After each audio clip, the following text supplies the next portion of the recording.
Meu nome é José, eu vou apresentar aqui sobre PH-TLS e ATLS, né, que é o atendimento pré-hospitalar e o hospitalar no trauma. José, Oi? só uma coisinha, ó. Deixa eu mostrar para você. Tá vendo isso aqui? Conseguindo ver a câmera aqui? Sim, aham. Então, esse aqui foi quando o primeiro grupo do Brasil foi fazer o PH-TLS nos Estados Unidos. A gente ganhou essa caneca aqui lá. Era no Hospital St. James, em Chicago. E nós fizemos junto PH, o Brasil e o Canadá fez junto. Isso foi 1900 e... Não sei se tem data aqui. Acho que não tem. Não, não tem data. Uhum. 1990 e qualquer coisa aí. Só para homenagem a você hoje aqui. Nossa senhora, que nervoso. E que honra também, né? Mas vamos lá. Daí o roteiro aqui, eu vou falar um pouco do protocolo START no atendimento pré-hospitalar e vou falar da avaliação primária e secundária no atendimento hospitalar, né? Aí, começando aqui a distribuição das mortes no trauma, três curvas, né? A imediata, precoce e tardia. Imediata seriam condições muito graves que vão levar ao óbito dentro da primeira hora ali. Precoce seria condições também graves, né? Que vão levar algumas horas para levar ao óbito do paciente. E tardia, que seria sepse, falência múltipla de órgãos, que seria dentro de algumas semanas. O que a gente observa em estudos assim mais recentes que está tendo eles comentam, né, que está tendo uma mudança para o padrão bimodal de morte, né, que essas duas curvas, a precoce e a tardia, elas estão diminuindo um pouco a magnitude, estão se aproximando, né, devido à qualidade dos protocolos de atendimento pré-hospitalar e hospitalar, né. Aí no atendimento pré-hospitalar em si, sempre importante ter em mente que o principal objetivo vai ser salvar o maior número de vidas possível, né? E existem dois tipos de caso, né? Ou tem muita vítima, um evento em massa, ou tem pouca vítima. Se tem muita vítima, então provavelmente não vai dar para atender todo mundo. Então, a capacidade limitada, então priorizar aqueles pacientes com maior chance de sobreviver. E se tem pouca vítima, provavelmente vai dar para atender todo mundo, então priorizar aqueles mais graves primeiro. Aí o PHTLS da nona edição traz para a gente um modelo de tag que eles usam lá no esquema de priorização deles. E esse esquema vai levar em conta a necessidade do paciente receber aquele cuidado e a possibilidade dele sobreviver, sempre levando em conta o tempo e os recursos que vão ser investidos ali naquele paciente, né? Aí no Brasil, as cores são cinza, vermelho, amarelo e verde, né? Paciente cinza seria aquele paciente expectante, com baixa chance de sobrevida, um grande queimado, um paciente em parada cardiorrespiratória, que para reverter o quadro dele ia ser demandado muito tempo e muito recurso, então ele é considerado expectante. O vermelho seria aquele paciente muito grave, só que para reverter o quadro dele não ia demandar tanto recurso quanto o cinza. Seria uma obstrução de via aérea, uma amputação traumática, um trauma cranioencefálico moderado a grave, né? Amarelo seria uma condição menos grave, uma fratura de fêmur, por exemplo, que o paciente vai estar incapacitado de deambular, mas ele vai ter um risco de vida também, mas é menos do que as outras duas anteriores. E o verde seria aquele paciente com um trauma leve, né, com um arranhão, alguma coisa assim, uma escoriação, e ele vai estar geralmente ansioso, né, e ele vai querer sair da área da zona do trauma ali. Então é importante que a equipe do pré-hospitalar convença ele a ficar ali, né, não sair e buscar o centro mais próximo, porque ele pode ocupar vagas que poderiam ser usadas pelos outros pacientes, né. Então é importante que ele fique ali no local do trauma. Aí o protocolo START em si, vamos lá. Primeira coisa, teve um capotamento, teve um acidente ali. Primeira coisa, isolar a área para evitar que tenha mais vítimas e para proporcionar a segurança da equipe, né? Porque a última coisa que a gente quer é que a equipe se torne paciente, né? Porque daí não vai salvar ninguém. Tipo, então é importante considerar a segurança do trauma. Primeira coisa, vai ver se tem paciente, se tem pessoas deambulando. Se tem pessoa deambulando, ela é considerada verde, então ela pode aguardar. Daí na área do trauma, geralmente vai ter delimitações, né, ou lonas, ou alguma demarcação, que vai ter cores correspondente a cada classificação. Então, o paciente verde vem para cá. Se ele não anda, a gente checa se ele respira. Se ele não respira, a gente reposiciona a via aérea, e se ele passa a respirar, ele é verde, ele é vermelho. Se ele continua não respirando, daí ele é cinza, ele é irrecuperável, né? E no primeiro momento ele já respira e está abaixo de 10 ou maior do que 30, ele é considerado crítico. E se está entre 10 e 30, a gente parte para avaliação da perfusão, que pode ser por enchimento capilar ou pelo pulso radial. Se está ausente o pulso ou se o enchimento está muito prolongado, você vai considerar o paciente crítico. Já falo o que é o asterístico aqui. E se o pulso está presente e o enchimento está bom, você vai checar se o paciente consegue responder a comando simples, se ele consegue apertar sua mão, se ele consegue piscar os olhos ao seu comando, né? Se ele consegue, ele é urgente. Se ele não consegue, ele é crítico.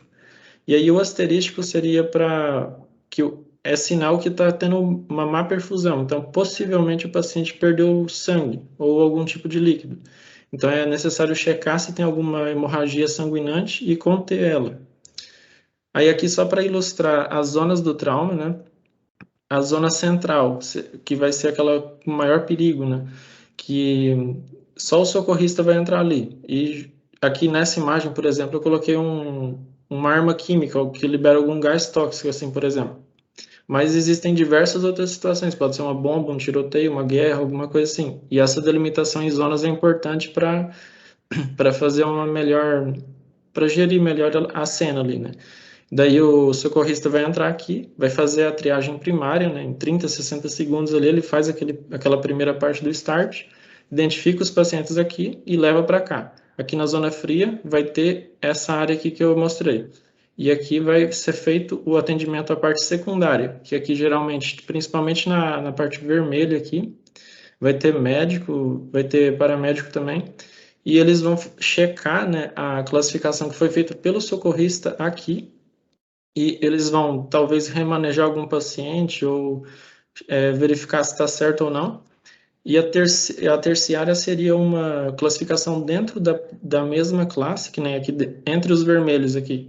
Essa paciente pode precisar ir primeiro do que essa, por exemplo. Então, é uma ordem para evacuação, para deixar o local nas ambulâncias, né? E daí aqui a gente tem o ABCD clássico, né?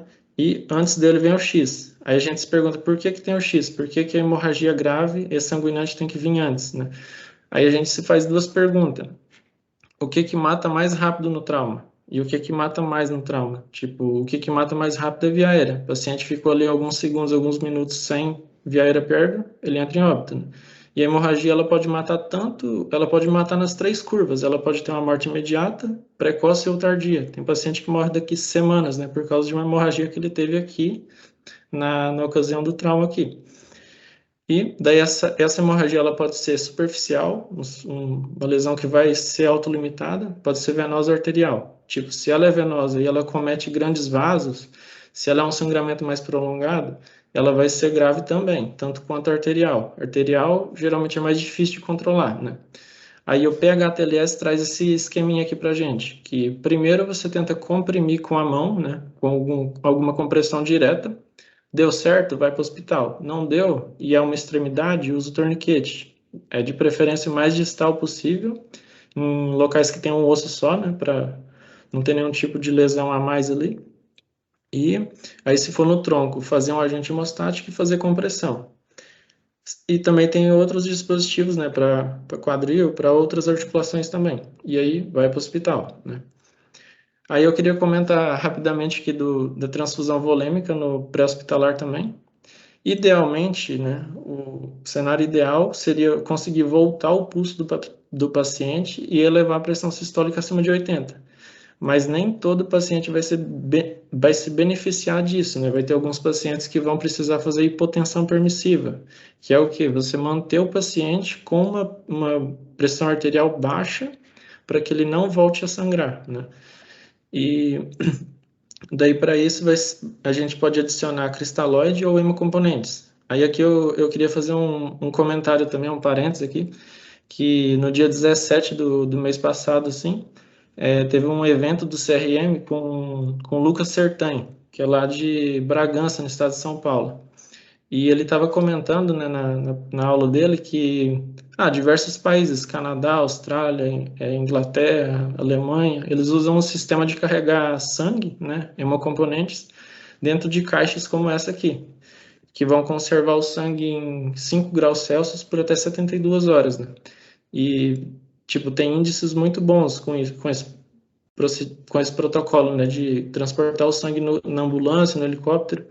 E ele estava contando da burocracia que foi para ele conseguir a aprovação da Anvisa aqui no Brasil para ter essa possibilidade no hospital dele lá.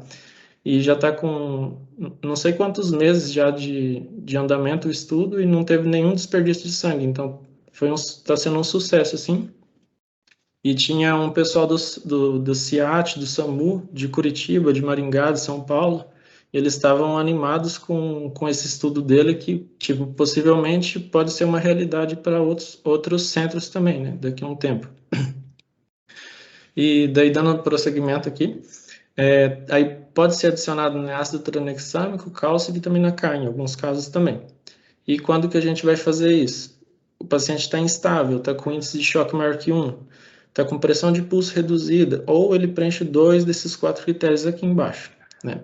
E esse sangue, como que vai funcionar o aquecimento dele, né? Porque ele vai ser transportado a 5 graus aqui, né? Então, aqui eu trouxe um exemplo só de um equipamento que aquece esse sangue, ele entra aqui a 5 graus e ele sai aqui a 37. Então, já entra aquecido no paciente, né?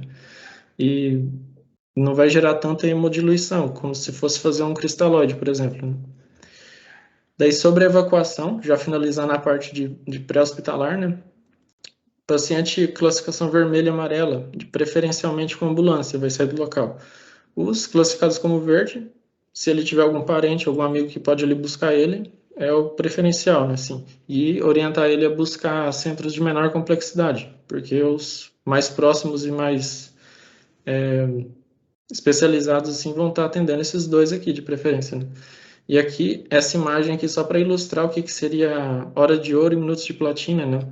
Que é também do PH-TLS, que seria, alguns pacientes vão ser um pouco mais de 1 hora, outros menos, né?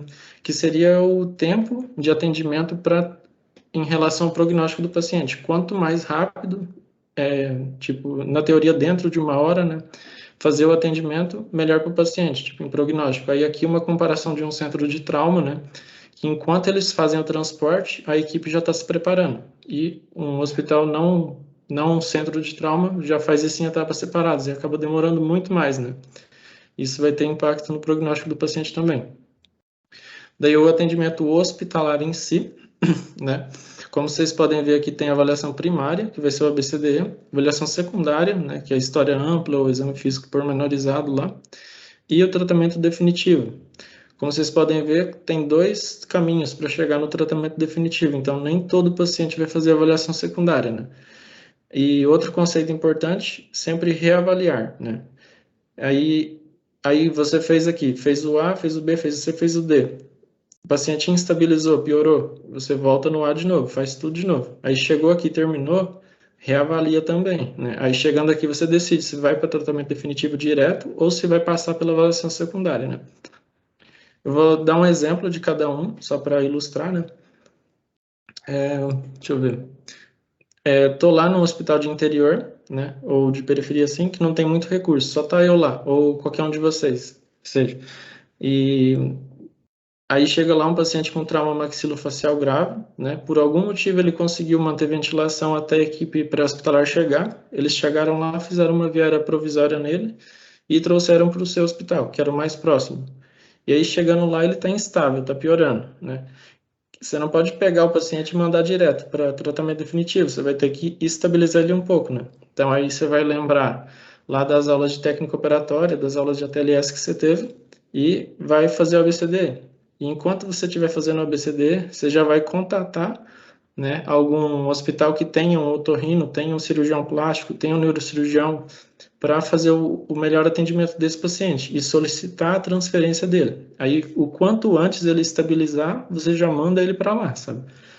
E aí, uma outra situação, por exemplo, um paciente que está lá num hospital que tenha um ortopedista e tenha raio-x, tomografia, essas coisas, e ele está com uma fratura de fêmur. Você já fez o ABCD, ele está completamente estável, tá? Só com a fratura ali. E daí o ortopedista está em procedimento. Ele termina daqui uns 20 minutos. E o paciente está lá esperando, né? Então, nesse caso, você segue para avaliação secundária. Enquanto ele está aguardando, você já vai fazendo a avaliação secundária. E assim que liberar a sala de cirurgia, ele já vai direto. Então, você não vai estar perdendo tempo, você não vai estar atrasando o tratamento desse paciente, né? Isso também vale para exames de imagem.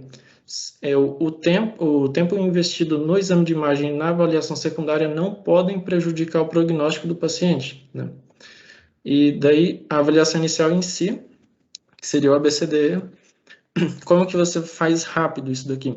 Você chega lá, se identifica, né? Ó, eu sou fulano de tal, né? Vim aqui para te atender, sem muita cerimônia, assim. E já vê se o paciente consegue falar e consegue explicar o que aconteceu. Se ele consegue, então ele está com via aérea pérvia, né? Vai estar com uma boa reserva respiratória, vai estar com uma perfusão boa e vai estar conseguindo raciocinar. Então, a BCD está ok, né? Mas a qualquer piora clínica, sempre reavaliar o paciente, né? Aí sobre o A, vias aéreas e controle de coluna cervical. Primeira coisa, você vai checar se o paciente está com expansibilidade do tórax simétrica, assimétrica, se existe expansibilidade, se está entrando ar, se não está, a frequência, se está normal, se está alterada, e monitorizar, né, idealmente, a saturação de oxigênio, com o oxímetro de pulso, com uma gasometria.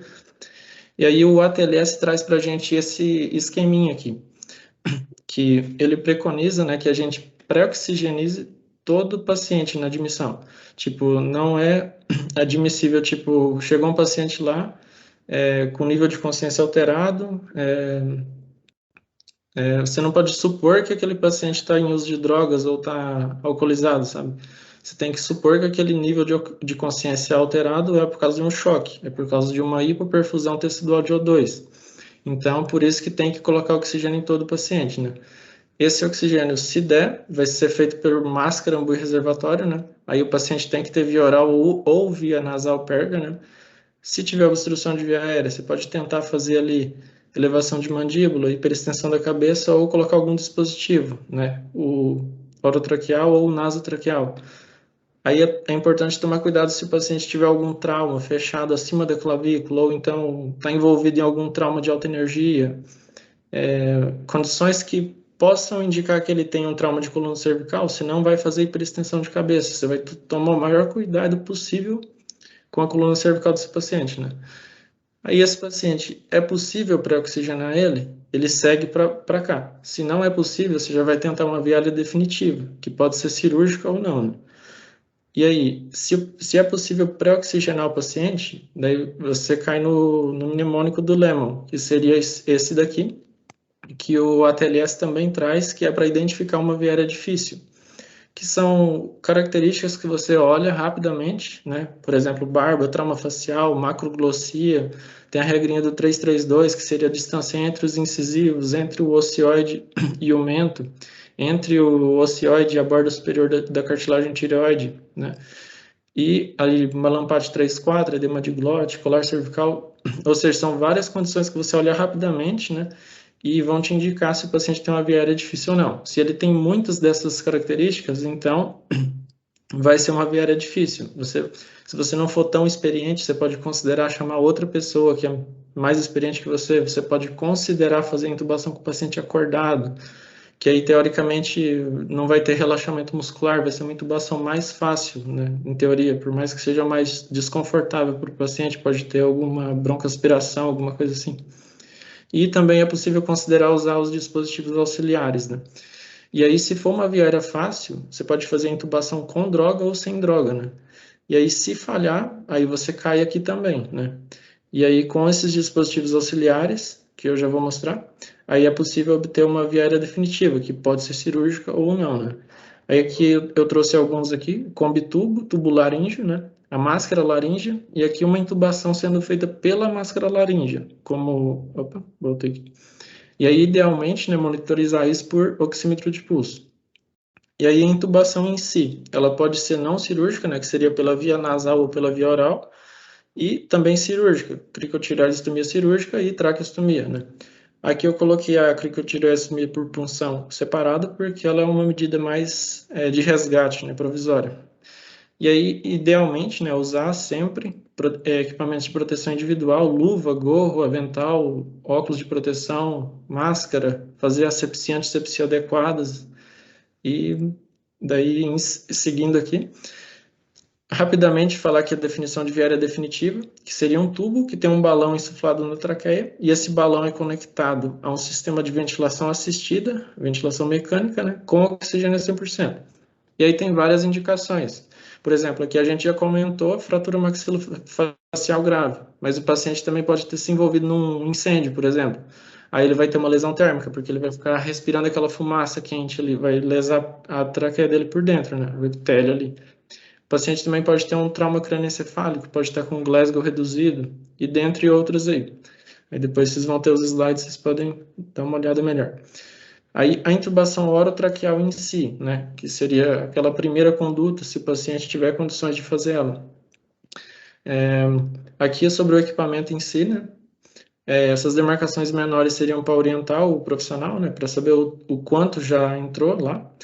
Essa demarcação maior seria que ficaria no nível das cordas vocais, o balão que vai ser insuflado, né? Aqui o laringoscópio pode ser lâmina reta, lâmina curva. Tem o bug também. O que é o bug? O bug é tipo um fio guia que ele vai ser introduzido e ele vai, quando ele chegar na traqueia, ele vai atritar com as cartilagens e vai fazer uma vibração. E com essa vibração você vai saber que já entrou no lugar certo. Aí você só pega esse tubo aqui e coloca por dentro dele. Tipo, aí depois você retira o bug. Então é tipo um fio guia, né? E aí, para realizar o procedimento, né? Idealmente pré-oxigenar o paciente 100%, né? E antes de realizar o procedimento, ter um segundo plano. Você sabe fazer um procedimento cirúrgico? Você não sabe? Já chama alguém que saiba para ficar ali perto, sabe? E checar o funcionamento dos equipamentos. O aspirador, às vezes, tem que aspirar algum conteúdo, alguma coisa assim, e os outros dispositivos necessários também. Daí eu tentei resumir aqui, né? Para ficar mais rápido. Você pode usar ali o bloqueador neuromuscular, succinilcolina, né? E os sedativos. O ATLS recomenda mais o etomidato, que no Brasil parece que fazem mais o midazolam, né? Manobras que podem ser usadas: manobra de Selick, comprimir a cartilagem cricoide; manobra burp, que é empurrar a cartilagem tireoide para cima, para trás e para a direita. E aí você fez a intubação, insuflou o cuff, você vai checar o posicionamento, vai ver se está expandindo simetricamente, se está com uma ausculto simétrica, se o índice de saturação melhorou, se piorou. Se piorou, você pode ter feito uma intubação seletiva, pode ter intubado o esôfago, e aí também o raio-x de tórax, né? Aí não deu certo, por algum motivo, sei lá, um edema de glote, uma fratura de laringe, você vai ter que fazer uma viária cirúrgica. Você pode fazer a traqueostomia, né? Que a traqueostomia, por ela ser mais complicada, demanda um centro cirúrgico, um profissional mais treinado, demorar mais, ela é menos usada, né? E a cricotireoidectomia cirúrgica, por ela ser mais rápida e mais simples, ela é mais realizada. Mas ela tem duas contraindicações, que seria o que? A fratura de laringe e a criança com menos de 12 anos, né? Que são indicações para traqueostomia de emergência. Se você não fizer traqueostomia de emergência nesses pacientes, você possivelmente vai perder eles, né? E aí a tríade clínica da fratura de laringe seria rouquidão, enfisema de subcutâneo e fratura palpável. Aí só vou dar uma pincelada rapidinho aqui na técnica em si, né? Entre a proeminência tireoide e a cartilagem cricoide, aqui na membrana cricotireoide é feita a demarcação, né? Anestesia local com xilocaína e epinefrina. Aí, com o abocate 14 acoplado com uma seringa, fazendo ali a pressão negativa, né? É introduzido. Quando o êmbolo se deslocar um pouco para trás é porque deu certo, né? Isso é por punção. Por que ela é considerada um método temporário, né? É provisório, assim, de resgate?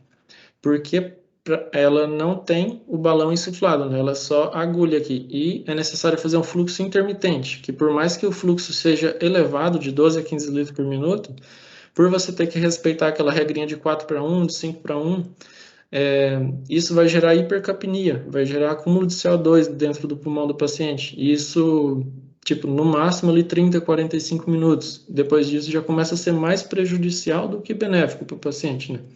E a cirúrgica, que daí vai precisar de uma anestesia um pouco mais caprichada, né? Vai ter incisão com bisturi, vai ter dissecção com a pista hemostática e depois coloca-se a cânula de traqueostomia, que por ela ter o balão insuflado, ela é definida como uma intubação definitiva, né? Aí a traqueostomia, ela é realizada um pouco mais abaixo, né? Ali entre a cartilagem cricoide e a fúrcula external. É necessário tomar cuidado ali com estruturas, veia jugular anterior, o istmo da tireoide. Aí é feita incisão nos anéis cartilaginosos e colocado o traqueóstomo com o curativo, com as suturas ali e tudo mais. E ela é uma viária definitiva porque tem o balão também. Daí no B. Aqui, chegando aqui, não é sempre que, se você tiver uma viária pérvia, você vai estar tendo uma hematose adequada, né? Você precisa ter também um pulmão, uma caixa torácica e um diafragma funcionando adequadamente, né? E aí o ATLS coloca para a gente condições que são ameaçadoras à vida. Ou seja, se você não reverter elas aqui agora no B, você muito provavelmente vai perder o paciente, né? Porque por mais que você passe dessas etapas, ele vai piorar e vai entrar em óbito, né? Aí seria o quê? O pneumotórax aberto, né? Que aí, como medida de primeiro momento, você pode fazer o curativo de 3 pontos, né? Que vai reverter e depois é feita a drenagem pleural. O pneumotórax hipertensivo, que vai ter ali um desvio de mediastina, vai ter hipertimpanismo, o paciente vai estar com uma movimentação da caixa torácica reduzida, vai ter murmúrio vesicular reduzido também. Aqui vai ter acotovelamento da veia cava, vai ter sinais de choque hipovolêmico. Então, daí para reverter, na linha axilar anterior, quinto espaço intercostal, com a Bocati 14, faz a punção ali, o alívio dos sintomas vai ser praticamente imediato, depois é feita a drenagem pleural, né? E aí o motórax maciço, como que vai ser feita aqui a reversão? Que vai ser no quinto espaço intercostal também, ali um pouco anterior à linha axilar média, incisão com bisturi, né? Fazer uma anestesia caprichada também, e aí fazer a incisão, faz a exploração digital ali para ver se realmente está no tórax, né? E é introduzido um dreno de calibre 28 a 36 em sentido posterior e superior, né? E aí isso é conectado com o sistema de drenagem selo d'água, né? Isso que é a drenagem pleural, que eu também comentei nas duas, no pneumotórax aberto e hipertensivo. O paciente também pode ter um tamponamento cardíaco, fazer uma pericardiocentese, fazer uma cirurgia cardíaca. Esse paciente vai precisar. O paciente pode ter uma lesão de árvore traqueobronquítica. Aqui eu coloquei uma imagem que demonstra um efeito de explosão que teve nessa colisão aqui, né? Então pode ter lesão de alvéolo, de bronquiofonte, pode ter lesão de traqueia, né? E daí esse paciente vai precisar de uma drenagem pleural e posteriormente também de uma cirurgia torácica, né? E aí, condições que vai ser a parada circulatória traumática, que o ATLS coloca para a gente, vai ser hipóxia grave, hipovolemia grave, contusão miocárdica grave e as outras que já foram comentadas. E, além disso, esse slide que é bastante decoreba, mas eu decidi colocar tudo, condições que são potencialmente ameaçadoras à vida, ou seja, elas não são tão ameaçadoras quanto essas de cima, mas elas também precisam de uma atenção, que seria pneumotórax e hemotórax simples, uma ruptura traumática de aorta, de diafragma, contusão miocárdica, contusão pulmonar. Então, são todas condições que precisam ser revertidas aqui, né? Aqui eu coloquei uma imagem de uma evisceração, né, por lesão do diafragma, que essa evisceração vai gerar sintomas parecidos com o pneumotórax hipertensivo, né? Porque vai ter compressão de estruturas do mediastino aqui também. Daí, tomou a medida adequada para cada uma dessas situações, né? E você vai checar se passou a expandir simetricamente, se melhorou os sinais vitais, fazer a ausculta também, ver se está com murmúrio vesicular presente bilateralmente, né? Aí, partindo para o C, o paciente pode ter tido uma hemorragia. Onde que esse sangue pode estar? Pode estar no tórax, no abdômen, na pelve, nos ossos longos ou está no local do trauma. Aí é importante ter atenção para uma coisa. O paciente pode ter, a equipe do pré-hospitalar pode ter limpado esse paciente. Então, nem sempre você vai conseguir deduzir, né, que esse paciente perdeu sangue no local e quanto de sangue que ele perdeu, né? Então, é importante sempre lembrar desse detalhe. E o paciente também pode ser um grande queimado, ele pode ter perdido outros tipos de líquido sem ser o sangue, né? Então, ele também vai ter sinais de choque hipovolêmico. Aí o paciente geralmente vai estar com uma frequência cardíaca aumentada, vai estar com pulso ausente, né? Uma pele fria, pálida, nível de consciência reduzido, vai estar agitado, vai estar com enchimento capilar ruim, né? Pode também estar com a pressão arterial reduzida também. Idealmente, você vai fazer 2 acessos periféricos nesse paciente, 2 acessos venosos, né? De preferência aqui na veia cefálica, membro superior, né?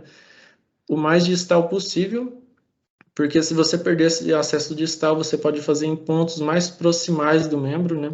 Não deu certo, você parte para uma flebotomia ou para um acesso venoso central, o que for de maior, o que o profissional ali tiver mais experiência, né? E também uma outra opção seria o acesso intraósseo, né? Aí, partindo para o FAST, que seria para pesquisar possíveis locais onde o sangue pode estar, no abdômen, que seria aqui loja hepatorrenal, loja esplenorenal, na pelve também a loja pélvica e a loja pericárdica, né? Quando que eu vou suspeitar que o paciente tem sangue nesses locais? Paciente envolvido num trauma de alta energia, sofreu um espancamento, um capotamento, teve algum tipo de colisão, lesão de arma branca, lesão de arma de fogo. Então, são todas situações que você vai ter que pesquisar isso aqui.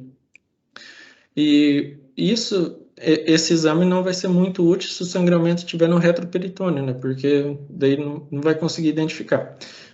E quando que vai ter contraindicação para fazer esse exame aqui?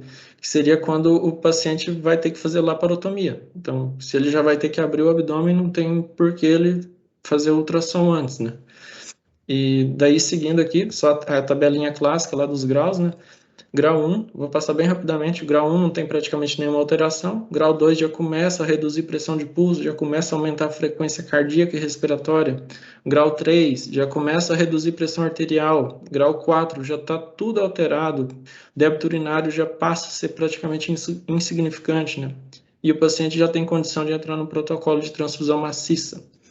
Aí toda essa conduta que você teve até agora pode reverter completamente o estado assim, completamente não, né? Mas pode melhorar a condição do paciente, ele pode melhorar e piorar, e ele pode continuar ruim, né?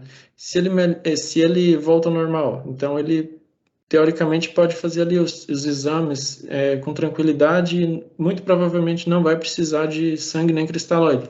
Se ele já tem uma melhora e piorou, então já vai precisar de um pouco mais de urgência, já, já vai ser candidato a fazer transfusão de sangue cristalóide, né? E se ele não melhorou, você pode ter pulado alguma coisa do B. Esse paciente pode ter um tamponamento cardíaco que não foi corrigido, pode ter uma contusão miocárdica. Então, você infundir volume pode não corrigir o que esse paciente tem, né? Pode ser que você precise voltar no B e fazer alguma outra conduta, né? E aí, seguindo para o D, dano neurológico, né? Coloquei aqui também a escala de coma de Glasgow, né? Avaliar abertura ocular, resposta verbal, resposta motora, a reação pupilar também. E aí, você fazendo o cálculo da escala de coma menos a reação pupilar, você tem um valor que varia de 1 a 15 e ele vai ter valor prognóstico, né? E daí eu trouxe aqui também as pupilas, né? Que a isocórica seria normal, né? Miótica vai ser lesão do sistema nervoso central ou drogas, né? Midriática pode ser uma parada cardíaca, trauma crânioencefálico, uma hipóxia severa. E anisocórica, aí vai ter uma imagem aqui, que seria quando uma está aumentada e a outra está um pouco menor, né? Quase sempre, né, na verdade, a lesão vai estar do lado da que está aumentada. Pode ser um AVC, pode ser um trauma crânioencefálico, e a hemiplegia vai ser contralateral, né, porque tem o cruzamento das fibras. E daí no E, idealmente fazer sempre rolamento de 90 graus com o paciente, com 3 a 4 pessoas, né, para checar se tem alguma lesão no dorso do paciente. E fazer o controle da temperatura para evitar a hipotermia, mas nem sempre você vai ter ali uma manta térmica com ar aquecido, né? Você talvez pode ter ali só um papel alumínio, um cobertor, aí fazer o aquecimento do paciente do jeito que der, né? E aí, só para lembrar aqui, antes de partir para a avaliação secundária, que nem todo paciente vai fazer avaliação secundária, né? E daí, só para a gente complementar aqui, idealmente, né, monitorizar sempre os sinais vitais, frequência cardíaca, respiratória, pressão arterial, temperatura, saturação de oxigênio, fazer o FAST quando for indicado, fazer raio-x de tórax e pelve antero-posterior. Por que antero-posterior? Porque normalmente o paciente vai estar deitado, né? Então, antero-posterior. Sonda gástrica, o paciente teve um trauma de abdômen, tem uma indicação de fazer ventilação mecânica. Então, você vai fazer uma sonda gástrica para evitar broncoaspiração, né? E é importante ressaltar que quando for fazer por via nasal, se o paciente tiver um hematoma periorbital e tiver um hematoma retroauricular, tiver sangue, líquor saindo pelo ouvido, pelo nariz, você não vai fazer, porque daí é sinal que ele vai ter lesão de base de crânio. Essa sonda pode ir para a medula, pode ir para o crânio, então não vai fazer, né? Vai fazer pela via oral. Sonda vesical, o principal parâmetro para avaliar resposta à reposição volêmica vai ser débito urinário, né? Mas não é todo paciente que vai poder fazer também. O paciente tem ali tem umas trauma de quadril, tem sangue saindo pelo meato uretral, tem uma equimose, um hematoma ali na região do períneo, também não vai fazer. Né, exames laboratoriais seria o quê? Um hemograma, um beta-HCG, também o eletrocardiograma, o lavado peritoneal podem ser feitos também. E os outros exames, que seriam uma tomografia e outros exames, só são feitos se o paciente estiver completamente estável, né? Não é admissível o paciente morrer no caminho da tomografia. Se ele morreu no caminho da tomografia, é porque ele não precisava da tomografia, né? Ele precisava ser estabilizado primeiro. E aí, partindo para a avaliação secundária em si, passar aqui rapidamente, a história ampla, né, que seria avaliar alergia, medicamento, passado médico, alimentos ingeridos recentemente e ambiente do trauma, que seria o que? A cinemática, né? E aí o exame físico pormenorizado, fazer todos os exames que não foram possíveis de ser feitos até agora, né? Também aquela frase clássica, tubos e dedos em todos os orifícios, né? Não deixar passar nada, avaliar tudo ali. E o exame neurológico completo, para fazer um check-up do paciente, assim. E sempre tem em mente que a qualquer momento você pode ter uma instabilidade do paciente, você pode ter que voltar, fazer o ABCD de novo, né? Sempre estar reavaliando o paciente.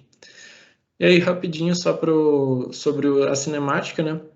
O paciente pode ter tido uma queda de nível, aí vai importar o solo que ele caiu, né? Pode ter uma absorção de impacto, pode não ter, vai depender da altura também, né? Se teve uma colisão de veículo, se foi um atropelamento, se foi uma colisão com cinto, sem cinto, pode ter esmagamento de víscera, pode ter trauma crânioencefálico, pode ter uma colisão com.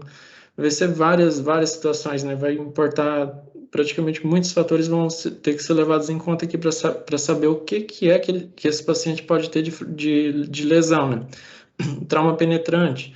O projétil pode sair, pode não sair, pode ficar lá dentro, vai ter algumas condições que vai ser indicado cirurgia, outras não. É aqui uma vítima de uma explosão de uma granada que jogou diversos fragmentos no paciente aqui também. Uma queimadura. Sempre que tiver óbito no local, todos os pacientes vão ser muito graves, né? Aí é importante considerar também o tempo de resgate, né? E as condições da vítima no local, se ele estava consciente, se ele estava sangrando, se ele estava respirando ou não, né? E daí já finalizando, esse aqui é o último slide, sempre que não tiver recurso suficiente no seu local, sempre lembrar que você tem que transferir o paciente. Não adianta você ficar lá com o paciente e fazer o exame secundário. Se o paciente precisa de um tratamento definitivo mais rápido, você vai fazer a transferência, né? E sempre é bom saber, né, para quais hospitais que você pode fazer essa transferência, né? Quais que são os hospitais conveniados ali do seu centro de trabalho ali, né? E se você tem condição de transportar esse paciente, se você tem uma ambulância, um helicóptero para fazer esse transporte. E daí terminou. Aí cria as referências. Fica aí para comentários e dúvidas também. E obrigado. Vou parar aqui.